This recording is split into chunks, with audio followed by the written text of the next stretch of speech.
If you're having trouble unlocking voice chat in Roblox, this guide will help you troubleshoot and resolve the issue.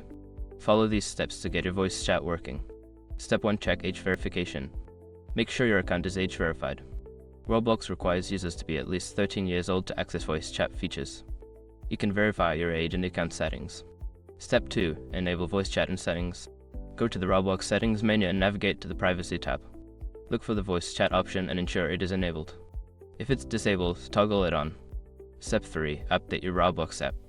Ensure that you are using the latest version of the Roblox app.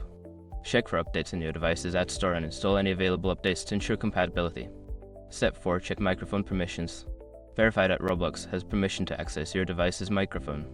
Go to your device's settings, find the app permissions, and make sure the microphone is enabled for Roblox. Step 5. Restart your device. Sometimes a simple restart can resolve issues. Restart your device to refresh the system and then try accessing voice chat in Roblox again. If you followed these steps and still encountered issues, consider reaching out to Roblox support for further assistance. Good luck and enjoy your gaming experience.